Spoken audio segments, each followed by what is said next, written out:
So today I'm going to tell you a story about how I used to see ghosts when I was little.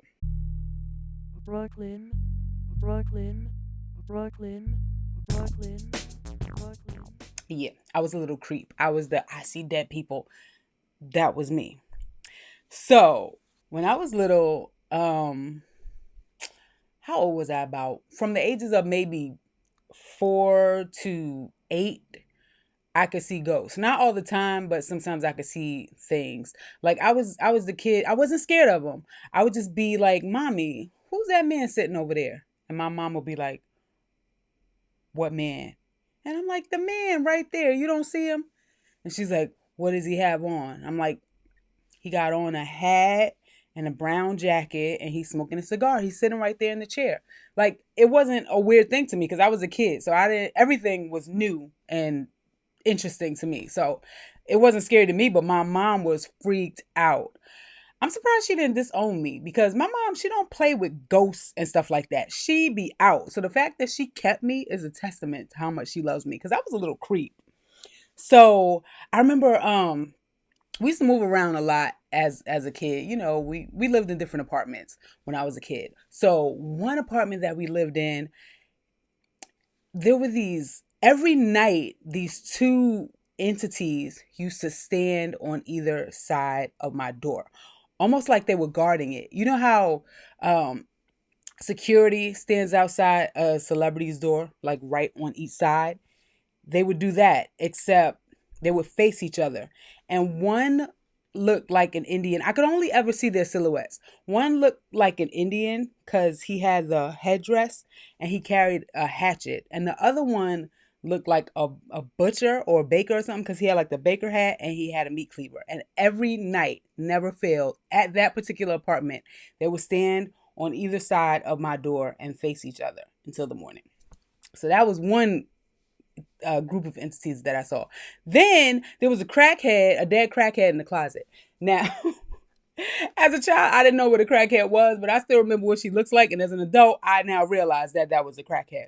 Somebody must have got killed in that apartment because one day I opened the closet and there was a lady.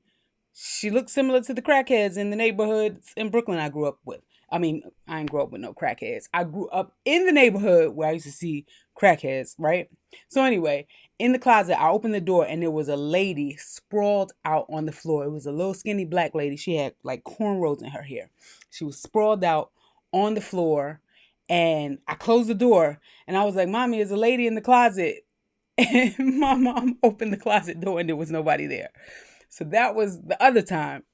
But the worst time was we lived at this apartment. It was on the upper west side, I think, of Manhattan. Or the upper east side. It was the upper side. I know it was like I think it was like West 96th Street or West 98th Street or whatever. So we lived in this apartment and it was a railroad flat. So you know what a railroad flat is? It's like each room is right next to the other one. There's like no turns where you go to another room. So it was like the kitchen was here, and then the doorway to the kitchen led right into the living room, and then the doorway to the kitchen led right into the bedroom. And my mom and I lived in a one bedroom railroad flat. So we were in the bedroom one day, and I just happened to see something out of the corner of my eye. So we're in the bedroom. The living room light is off, but the kitchen light is on. So the kitchen light was shining all the way through the kitchen into the living room. And I looked over into the kitchen and I saw a lady standing in the kitchen. She was like a short, she was like an old lady. She had on a hospital gown. She looked kind of like one of those treasure trolls, you know, the little trolls with the crazy hair. She had like wild crazy hair, and she had these giant eyes, and she had like little red veins in her eyes. As a kid, I didn't know what veins were, so I called them cracks. But anyway, I saw this lady standing in the kitchen, and I knew she wasn't a regular lady because I could see through her. Because I was a kid, so we had those little colorful magnets on the refrigerator. I could see the ABC magnets through the lady's hospital gown. So when I saw, she looked so scary because her eyes were wide and her hair was wild, and she had on a gown, a hospital gown, and she just looked nuts. And I freaked out. I was like, wow. My mom's like, what's going on? Because we're like sitting there watching TV, and all of a sudden I start screaming. I'm like, Mommy, there's a lady in the kitchen. There's a lady in the kitchen. So mom was like, where? Where? So my mom's like looking, trying to see this lady in the kitchen that nobody sees but me. And she's like, I don't see anything. I'm like, but she's right there. And my mom was like, oh, hell no. She was like, get dressed. So we start putting on our clothes. And the crazy part is, as I'm getting dressed, I'm looking. So I'm like, getting dressed, looking up, getting dressed, looking up, getting dressed, looking up, trying to see like what this lady is doing. And as I'm like putting on my pants, I look up, she's a little closer. So I button my clothes, I look up, she's a little closer. Each time I look up, she's a little closer. So now, so she goes from in front of the refrigerator, a little closer. She's in the doorway of the kitchen. I look down, look up, she's a little closer. Now she's in the living room. Look down, now she's in the middle of the living room. By the time we got dressed, she was right in the doorway of the bedroom.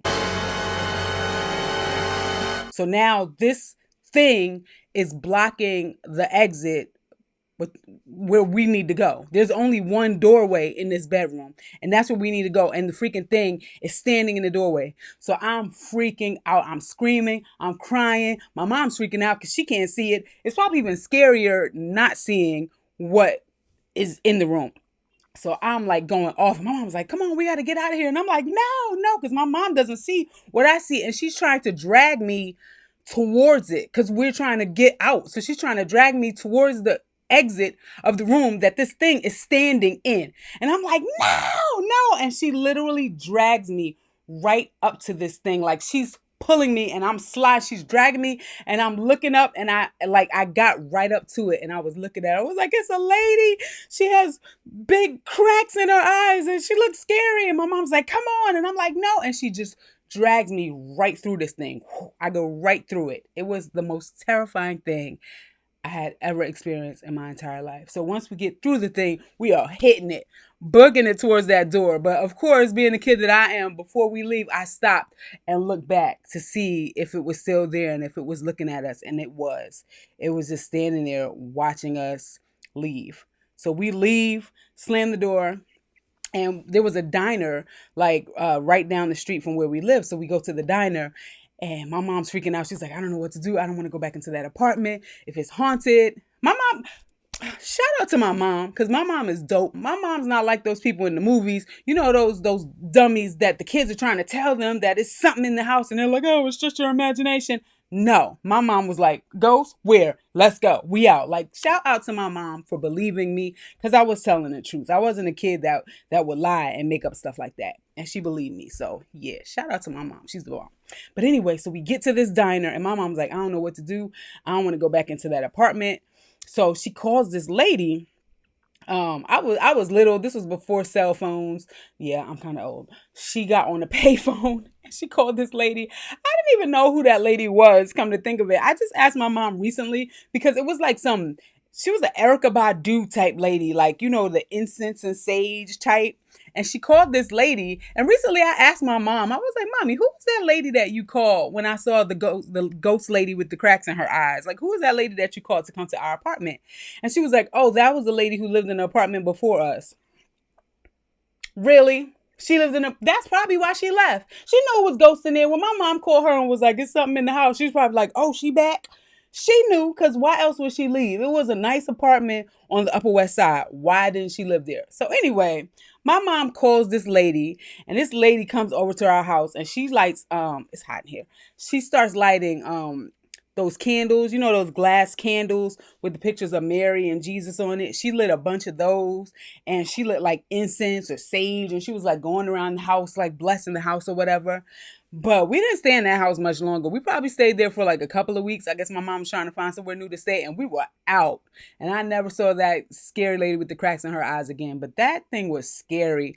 I think I have the gift. Like, I don't see dead people anymore. Thank God. I would not want to see anything like that. But I have predicted things that ended up coming true. Like, I dreamt it and then it happened. And I've like thought people up, like random people, like a girl I used to see walking in the hallway in school that I never talked to. She would pop into my head, and then I would see her in real life maybe 30 minutes to an hour later. And I'm like, why did that girl just pop in my head? And now I see her. Like random stuff like that. So I think I probably have one of those clairvoyant gifts, but it scares me. So I suppress it. So I don't know how to use it or control it. But I don't know, maybe I should look into that and see if there's a way to control it. But I don't want that gift if it's only going to show me like bad, scary things, especially if there's nothing I can do about it. You know what I'm saying? And the apartment that I live in right now also has a ghost. I never saw it, but some creepy stuff be going on in here. When we first moved here, because it's me and my mom. I don't live with my mom. We live together, okay? I moved to California. I like the hair. I was like, yo, mommy, come out here and come with me because I'm a big baby and I didn't want to be living in California by myself. I wanted my mommy, so she's here. Anyway, when we first moved into this apartment, it it took a while for the apartment to adjust to us. It was mad creepy in here. And I have a feeling that the landlord knows that something's up with this apartment because when we first moved here, every time we would see the landlord, she'd be like, how's everything going in the apartment? Which is a weird question to ask because if you like renovated the apartment and everything is good, nothing should be wrong. But she's like, how's everything going in the apartment? And we're like, everything's good. She still asks us that once in a while, but she doesn't ask us that as much. She's probably like, wow, these tenants are sticking around. But when we first moved here, the first night that I slept here, I saw this black thing in a cloak standing next to my bed, and it freaked me out because like it wasn't just standing there, but I was asleep, and then it like appeared and like bing, and then it was there, and then it was like bing, and it was gone, and it freaked me out. And then I woke up. So it was a dream, but it felt really real when it happened. Like it felt like I really saw something standing next to my bed, but then I woke up. So it was a dream, but it gave me the creeps because I never had a dream like that before. And it was so real that I don't know. It just felt like it really happened. So anyway, we used to always hear this tapping. It sounded like a coin tapping on the wall. Tap, tap, tap. Tap, tap, tap. It would tap on the wall. It would tap on the ceilings. It would tap all over. And it mostly happened in the living room. And sometimes my mom would fall asleep in there and it would only start tapping when she'd fall asleep. So that's what made us think like, this must be a ghost or something. Because if it was just like a regular random noise in the house, it wouldn't tap just when she falls asleep. Because how would like a pipe know that my mom just fell asleep? You know what I'm saying? It was like every time she would doze off, it'd be like tap, tap, tap. Like it'd be like, wake your ass up. So my mom was like freaked out in here for a while. We were freaked out because we were like, what the hell is that? Why is it tapping? Like, why can something see us when we fall asleep and want to start tapping? So we saged the house. And after we saged the house, the tapping still happened, but it slowed down. You only hear it once in a while. And it didn't wake us up every time we try to fall asleep. So then as we continued to sage the house, the tapping stopped. Now we've lived here for 3 years. That happened the first year. We haven't heard any tapping since then. Because at first we were like, well, maybe it was the pipes. Maybe this was happening like in the wintertime. But no, it doesn't happen anymore. So that it had to be something supernatural in my opinion. Also, other crazy stuff happens in here. Now, it whatever is in here likes to take things and hide them and either never bring them back or bring them back at a random time. So we have these little, the prongs that you cook with, the things like this, and you squeeze them and you like pick up the chicken or whatever out of the pot. Out of the pan. We have these prongs. Now the prongs have a ring on them to keep them closed when you're not using them. One day the ring on the prong went missing. So we're like, well, what the hell happened to the ring? Now the prongs are like this all the time. We can't close them. Ain't nowhere to put them. They just in the way. But we still got these prongs. And we're like, we need to find that damn ring. The prongs is like 99 cents. We should have just went and bought some new prongs. But no, we're going to find this ring. We had these prongs for months. Never seen the ring. Now, my landlord is obsessed with spraying the building for bugs. We ain't got no bugs. We ain't got no roaches or nothing. But I guess that's why. Because she comes in here like every 6 months to spray up the kitchen and make sure ain't no bugs or rodents in here, right? So whenever she comes to spray, we got to take all the stuff out of the cabinets and put them in like bags, put them aside so that the exterminator can spray inside the cabinets and stuff. So we took all the stuff out of our cabinets, all the stuff from off of the kitchen cabinets and countertops. We left. They sprayed. We had to stay out for like 2 hours or something like that. So we come back and my mom's like, I need to clean off these countertops because, you know, they sprayed poison in here. So we don't want to be eating off countertops with poison on it. So my mom washed all the countertops. She cleaned, she scrubbed them down.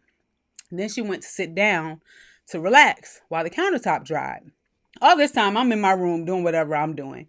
So then, as she's sitting down to wait, finally, once the countertops dried, she gets up to go like make a cup of coffee or something, and the ring to the prongs is on the counter. So my mom comes in my room and she's like, "Oh, you found the ring to the prong. Thanks for putting it on the counter." And I'm like, "I ain't found the ring to the prong. I haven't seen that ring in months." And my mom's like, "But it was on the counter." And she's like, "I didn't put it there because I just scrubbed those countertops down. If the prongs were there when I was cleaning it, I would have seen it. I would have picked it up and moved it while I was cleaning the counters." After she cleaned off the counters, the prong ring just appeared there out of nowhere. So we were freaked out by that because we were like, who put it there? It wasn't me, wasn't you. So yeah, it's creepy up in here sometimes. I'm surprised I sleep with the lights off in here because I'm a scaredy cat. I do have a night light and I got some air purifiers that make light. So maybe that's what it is. And then another time I was like putting on my lip gloss, right? I closed the lip gloss and I dropped it. And when I dropped it, it bounced and rolled under my bed. So I get on my knees and I'm looking under my bed trying to find the lip gloss. I look all under my bed. I'm like, I see where it went. It went that way. So why don't I see it anywhere under my bed? Looked all under my bed. Didn't find it. Got up, turned around to walk away. The lip gloss is behind me on the floor. Now, how did it get over here when it went that way? My bed is pretty big and it didn't fall and shoot that way hard enough to boom, bounce off the wall and come all the way back out from under the bed and land in the middle of the floor. It just fell and lightly, well, not lightly, but it kind of rolled that way. But it was behind me. So I don't know if something was like living under my bed and it was like, here, bitch, you dropped your lip gloss and pushed it back out. But that's another creepy thing that happened in here. And then another creepy thing that happened in here, my mom was using the bathroom and we have like a little hallway that leads from the bathroom to the living room. And there was a belt hanging on the hallway door. And my mom was sitting, and our floors are wood and the floors creak when you walk on them. So my mom was sitting on the toilet and she heard like the creak, creak, creak, the sound that it makes when someone walks on our floor. And she didn't really think anything of it because the walls and the floors are thin in our apartment. So sometimes we can hear the neighbors like walking and stuff. So she just thought maybe the neighbors were walking on their creaky floor. But then once the walking got within the distance and it got to the door, the belt fell off the door. So something had walked over there and knocked the belt off the door. Freaked us the hell out. And then the other day, this was like 2 days ago, my mom comes running in my room. She's like, move over. So I move over and she gets in the bed with me. And I'm like, what happened? And she's like, something was walking around my bed. She said, and I was like, well, maybe it was the neighbors. You know, sometimes we can hear when they're walking. And she's like, no, I know the difference between what it sounds like when I hear walking above me and what it sounds like when I hear walking on the floor around my bed. She said it sounded like a person was walking around her bed. So yeah, we live in a creepy ass house. Pray for us. I don't even like the fact that I was just talking about all of this. And it's, what time is it? 11:42 at night. Ain't this almost like the witching hour? What's the witching hour? Midnight to 3? I'm about to burn some sage. Where my sage at? Because I plays no games up in here. Ain't going to be no creeping up in here tonight. No, sir, and no, ma'am. But anyway, I hope you enjoyed my creepy ass story. Pray for me, y'all. Pray for us. But you know what? Honestly, I think that we've gained a rapport with whoever's up in here. Because we told them, look, we're not trying to take over your house. We just need this place to stay for the moment. You know what I mean? Because we got big dreams. We got plans. You know what I'm saying? We about to buy us a house in this neighborhood. We're not trying to live here forever. It's just a pit stop. So we're not trying to take over your little spot. We're just gonna have to be roommates for a while. You know what I'm saying? But now I understand why my rent is so inexpensive, because this is a pretty big, pretty nice apartment for the price that I pay. But it's all right. Me and Ghosty, we cool.